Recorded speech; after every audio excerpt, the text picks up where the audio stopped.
It's our very own brand new Gran Turismo on the PlayStation 4. Oh my god.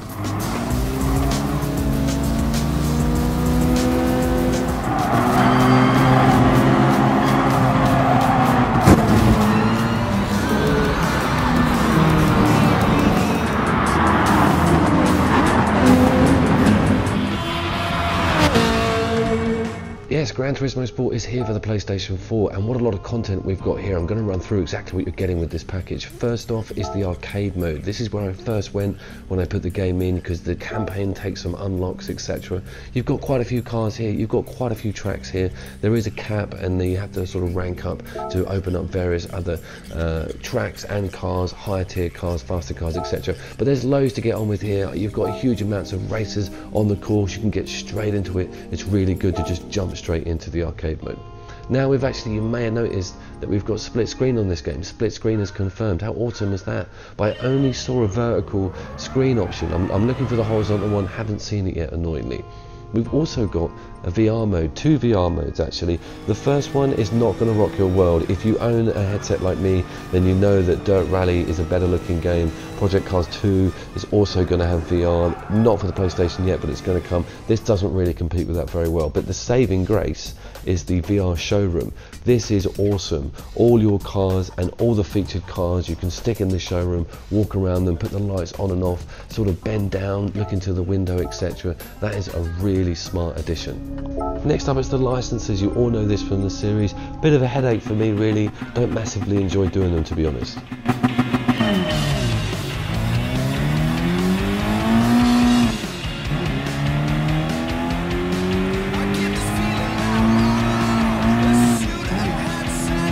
The licenses serve their purpose, I suppose.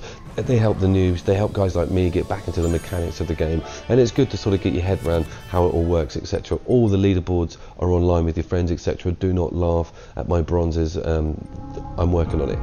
The other section, which is pretty cool, is actually something called the brand lounge. So you can go and look at all the different car manufacturers in their countries and actually go into quite a lot of detail on all their different car types, etc. And you can look at stuff to purchase stuff and go through all its specs and mechanics, and there's a really cool cinematics. There's a really luscious feel to the UI system on this game actually. It's very well done, the music's pretty cool, the visuals are just friggin' excellent, you know, it's a very slick looking game.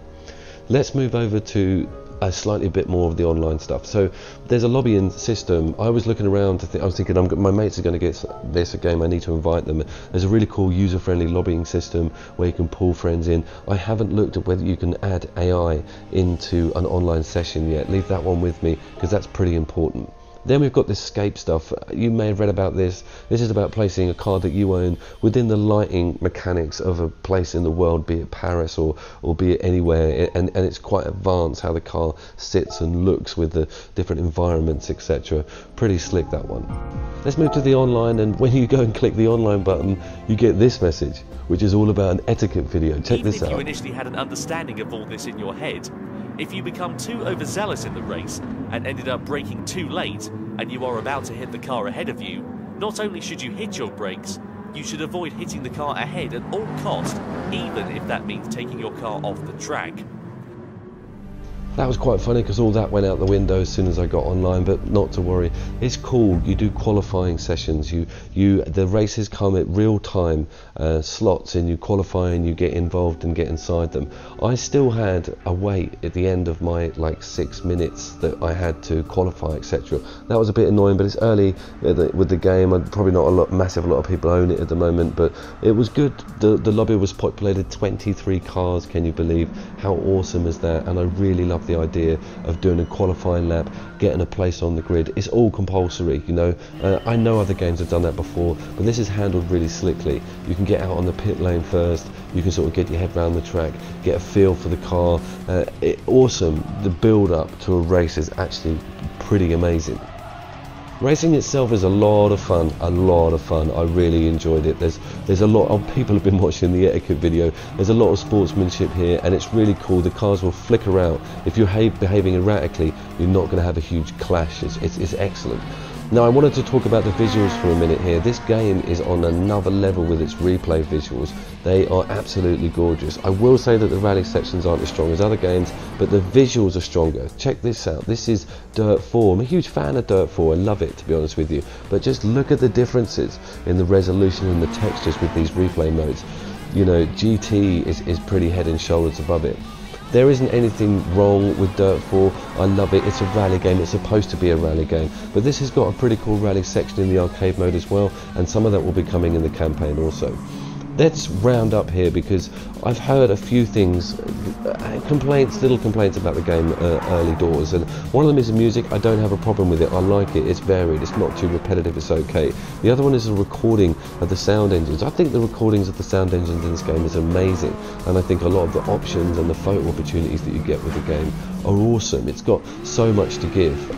The name Gran Turismo Sport or GT Sport really does point at high-end cars and high-performance vehicles and big-name tracks, and it really does that for me. And I haven't owned a Gran Turismo since A-Spec on the PlayStation 2, so this was a really welcome addition to my PlayStation 4 lineup. And one thing it does support is proper 4K. If you've got an HDR TV, you get all these amazing options at the beginning, etc.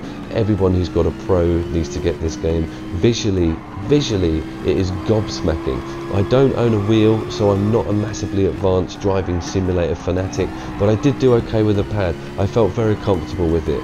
I'm loving this game. I suggest you all get involved and get online. I think that's one of its strongest additions, along with these incredible visuals. I will see you all down there.